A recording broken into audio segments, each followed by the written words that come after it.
Na vasta e silenciosa cartografia da alma humana, existem territórios que todos, em algum momento, somos chamados a atravessar.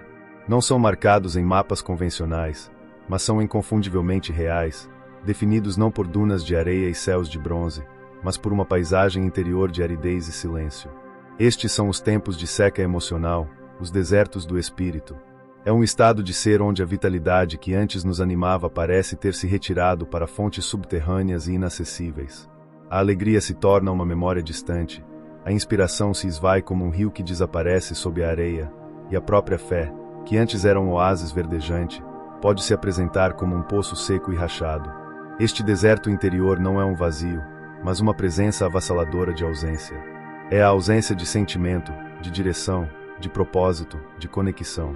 É o cansaço que persiste apesar do sono, a solidão que se aprofunda mesmo em meio à multidão, e um silêncio profundo onde antes ecoava a música da nossa própria alma. Esta experiência, embora profundamente pessoal e isoladora, é um arquétipo universal da jornada humana. É o esgotamento do profissional dedicado, o luto prolongado que esvazia o mundo de suas cores, a monotonia de uma rotina sem fim que corrói o entusiasmo, ou a crise de fé que nos deixa à deriva em um mar de dúvidas. É precisamente nesta terra estéril, onde nossos recursos próprios se mostram insuficientes e a nossa força parece uma miragem, que a oração se revela em sua forma mais essencial e paradoxal, não como uma invocação para fazer chover, mas como a própria fonte de água encontrada no subsolo, a força que sustenta a vida quando a superfície está ressequida. A oração no deserto é o ato de cavar, de persistir para além da aridez aparente, em busca da corrente viva que nunca cessa de fluir nas profundezas do ser. Para compreender como a oração pode nos sustentar em tempos de seca, é crucial primeiro desmistificar a natureza do deserto espiritual. Em nossa cultura, que valoriza a produtividade constante, a felicidade visível e o progresso linear, o deserto é frequentemente interpretado como um sinal de falha. Acreditamos que, se estivermos a fazer tudo corretamente, seja em nossa carreira, em nossos relacionamentos ou em nossa vida espiritual, deveríamos estar perpetuamente em um estado de florescimento. A seca emocional é, portanto, vista com vergonha, como uma anomalia a ser consertada o mais rápido possível.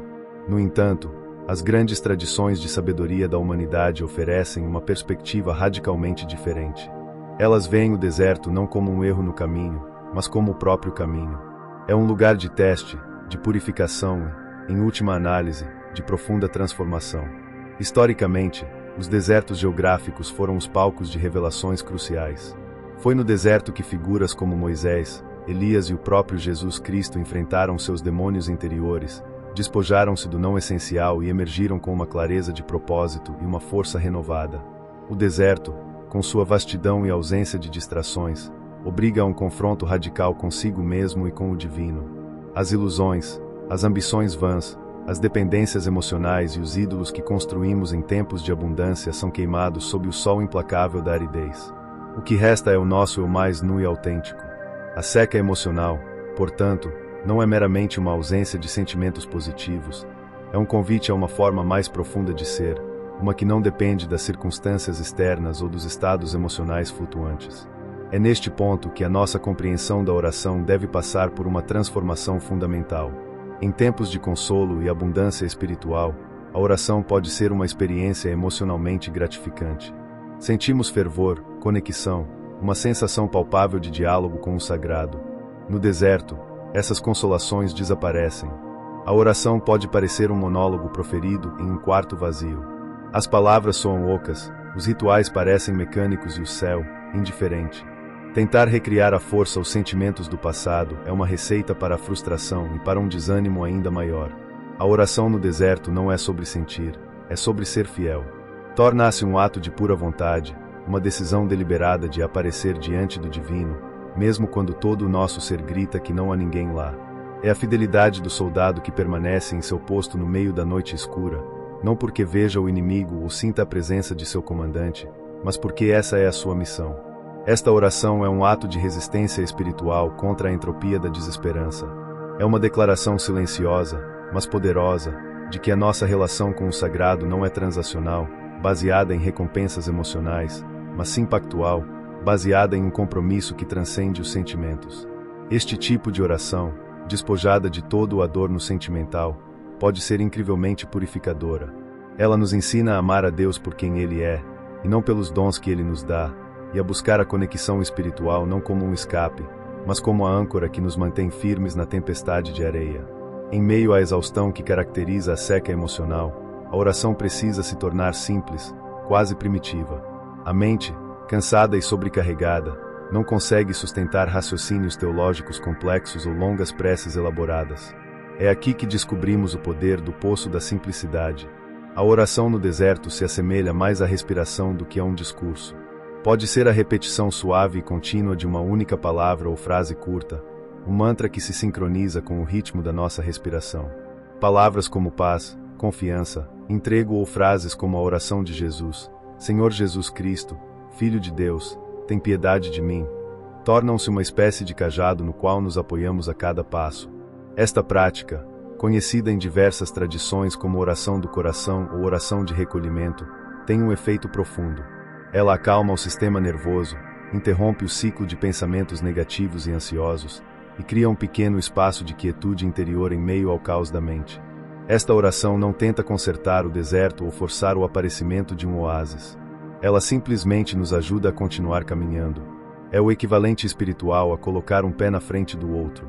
Não promete um destino imediato, mas oferece a resistência para a jornada. Ao nos apegarmos a uma única palavra ou frase de fé, criamos um ponto de ancoragem, uma estrela polar em um céu noturno sem lua, que nos mantém orientados mesmo quando não conseguimos ver o horizonte. O deserto é também um lugar de honestidade brutal, e a oração que o acompanha deve refletir essa realidade. Quando a paisagem interior é desoladora, as orações polidas e piedosas tornam-se uma forma de negação. O poço da honestidade é o lugar onde ousamos levar nossa frustração, nossa raiva e nossa dor diretamente à fonte do sagrado. É a oração do lamento, do protesto, da queixa. É o grito de Jó, que, em meio à sua perda incompreensível, se recusa a aceitar respostas fáceis e exige uma audiência com o próprio Deus.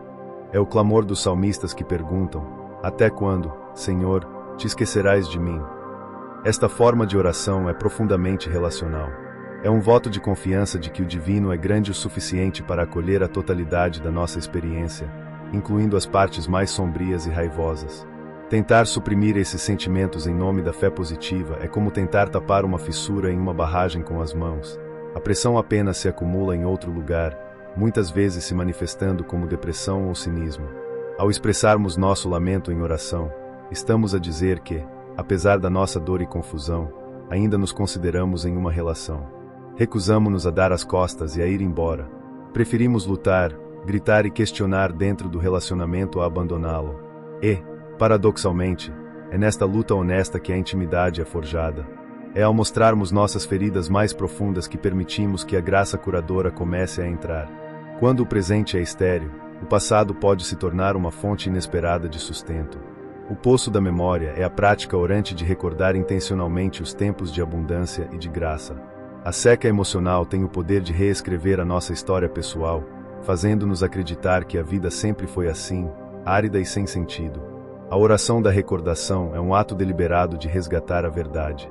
É um convite a sentar-se em silêncio e a folhear as páginas da própria vida, procurando evidências da fidelidade divina e da nossa própria resiliência. É lembrar-se de uma dificuldade passada que foi superada, de uma alegria inesperada que irrompeu em um momento de tristeza, de uma porta que se abriu quando todas as outras pareciam fechadas, de uma força que descobrimos em nós mesmos e que não sabíamos possuir. Esta não é uma tentativa de viver no passado ou de escapar da dor presente. É um ato de reunir lenha de tempos mais quentes para acender uma pequena fogueira na noite fria do presente. Cada memória de graça é uma prova de que a nossa situação atual não é a totalidade da nossa história. Ela nos lembra que a vida é cíclica e que o inverno, por mais longo e rigoroso que seja, eventualmente dá lugar à primavera. Esta prática nutre a semente da esperança, não com uma promessa de que o futuro será fácil, mas com a certeza de que, se a graça já operou em nossa vida antes, ela pode operar novamente. É um ato de fé fundamentado na experiência, uma âncora lançada não na especulação futura, mas no terreno sólido do que já foi vivido e testemunhado. No deserto, a ausência de vida exuberante aguça os sentidos para as formas de vida mais sutis e resilientes. O poço da observação convida-nos a uma oração de atenção plena, uma busca pelo sagrado nos detalhes mínimos da nossa realidade árida. Quando os grandes gestos de Deus parecem ausentes, podemos começar a procurá-lo nos sussurros. Esta é a lição do profeta Elias, que não encontrou Deus no vento forte, no terremoto ou no fogo, mas na voz de um silêncio suave. A oração como observação é o ato de olhar para o nosso redor, mesmo em nosso ambiente mais mundano, com uma atenção reverente. É notar a tenacidade de uma pequena planta que cresce em uma fenda na calçada. É observar o jogo de luz e sombra em uma parede. É sentir a textura da água em nossas mãos. É ouvir verdadeiramente o som da voz de outra pessoa. Esta prática nos tira da prisão de nossos pensamentos ruminativos e nos âncora no momento presente. E no presente, mesmo um presente doloroso ou monótono, sempre há algo real, algo que simplesmente é. Ao darmos nossa atenção plena a estas pequenas realidades, praticamos a aceitação.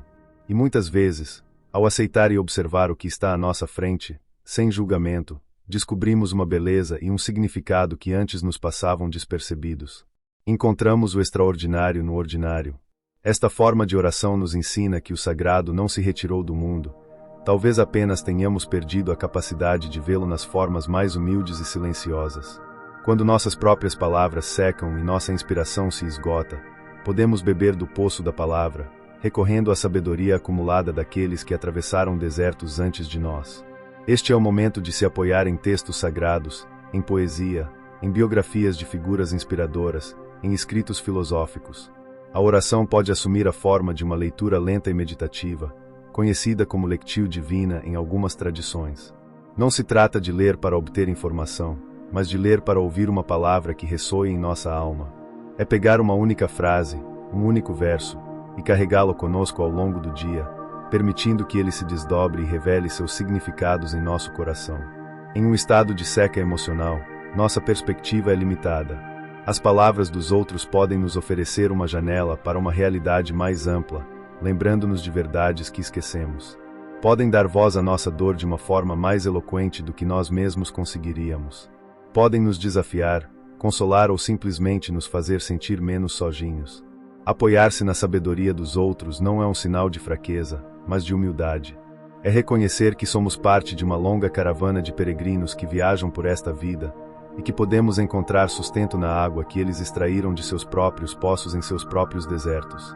Esta prática nos conecta a uma comunidade de fé e de luta que se estende através do tempo, garantindo-nos que o caminho, por mais solitário que pareça, já foi trilhado antes. A travessia do deserto, sustentada pela oração, invariavelmente produz frutos. Embora não sejam os frutos exuberantes de um pomar irrigado, são os frutos concentrados e resilientes das plantas do deserto, cheios de uma doçura e de uma nutrição únicas. O primeiro dom do deserto é a clareza. Ao sermos despojados de nossas consolações e distrações, começamos a ver o que é verdadeiramente essencial. Nossos valores se tornam mais nítidos. Descobrimos quais relacionamentos são verdadeiramente nutritivos e quais eram baseados em conveniências superficiais. Nossa fé, se sobrevive, emerge mais forte, mais simples e mais autêntica, livre das falsas imagens de Deus que construímos em tempos mais fáceis. O segundo dom é a humildade. No deserto, confrontamos os limites de nossa autossuficiência. Aprendemos que não temos o controle e que a força verdadeira muitas vezes se manifesta na capacidade de admitir a fraqueza e de pedir ajuda. Esta humildade abre a porta para uma dependência mais profunda e confiante no divino. O terceiro dom é a empatia. Ninguém que tenha atravessado um deserto sai dele da mesma forma. A experiência da sede nos torna profundamente sensíveis à sede dos outros. Nosso próprio sofrimento, quando transformado pela graça, torna-se uma fonte de compaixão. Tornamo-nos mais capazes de nos sentar com os outros em sua dor, sem a necessidade de oferecer soluções fáceis, mas simplesmente oferecendo a solidariedade de quem conhece a paisagem da aridez. Finalmente, o maior presente do deserto é a descoberta do oásis interior. Aprendemos que a fonte da vida espiritual não está fora de nós, nas circunstâncias favoráveis, mas dentro de nós. A oração no deserto nos ensina a cavar dentro de nossa própria alma para encontrar a fonte de água viva que o próprio Deus plantou ali. Descobrimos uma resiliência e uma paz que não dependem do clima emocional, uma força que se aperfeiçoa na fraqueza. Portanto, se você se encontra hoje caminhando por uma terra de seca emocional, Saiba que não está perdido, mas está em um terreno sagrado. Sua jornada é árdua, mas não é em vão. Não despreze a sua sede, pois é ela que o impulsiona a procurar a fonte. E não abandone a prática da oração, mesmo que ela pareça estéril. Redefina-a, simplifique-a, torne-a o seu ato diário de fidelidade. Que ela seja o seu lamento honesto, a sua recordação esperançosa, a sua observação atenta, o seu apoio na sabedoria dos antigos. Deixe que a oração seja o ritmo de seus pés cansados, o cajado em sua mão, a pequena sombra de uma rocha ao meio-dia. Pois é no deserto que aprendemos que a oração não é sobre mudar as circunstâncias ao nosso redor, mas sobre permitir que as circunstâncias nos mudem. É o processo pelo qual Deus cava poços em nosso coração, não para nos tirar do deserto, mas para nos permitir florescer dentro dele, tornando-nos, nós mesmos, uma fonte de força e de esperança para outros viajantes sedentos. Ó divino mistério, fonte de toda a vida, que conheces a paisagem da minha alma melhor do que eu mesmo.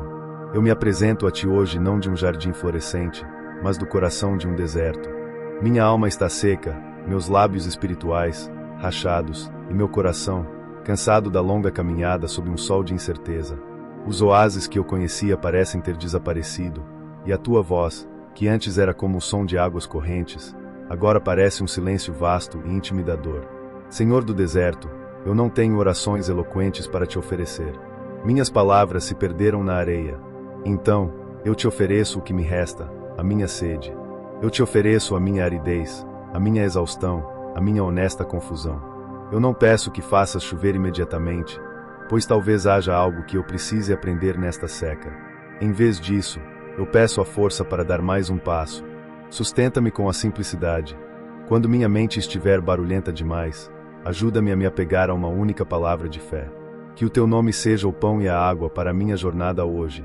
Permite que a minha respiração se torne uma oração, cada inspiração um ato de receber a tua graça, cada expiração um ato de entregar o meu cansaço. Desperta em mim a memória da tua fidelidade. Em meio a esta paisagem estéril, ajuda-me a lembrar das chuvas do passado, dos rios que já saciaram a minha sede, não para que eu viva em nostalgia, mas para que a semente da esperança possa ser regada em meu coração. Lembra-me que, se já estiveste comigo antes, ainda estás comigo agora, mesmo que eu não te sinta. Peço a graça de ver. Abre os meus olhos para a beleza resiliente e discreta do deserto. Ajuda-me a encontrar-te na tenacidade de uma pequena flor, na vastidão do céu estrelado, na quietude que me convida a ir mais fundo. Ensina-me que, mesmo no vazio aparente, a tua criação ainda canta a tua glória. Eu entrego a ti a minha impaciência, a minha frustração e o meu desejo por respostas fáceis. Confio que, mesmo nesta terra árida, tu estás a trabalhar em mim, a queimar o que não é essencial e a purificar o meu espírito. Que este deserto não seja o meu túmulo, mas o crisol onde a minha fé se torna mais forte e o meu amor, mais autêntico. Até que as chuvas venham, se tu a minha sombra à direita, o meu cajado e o meu sustento. Que eu possa aprender a florescer onde fui plantado, encontrando em ti o oásis interior que nunca seca. Amém.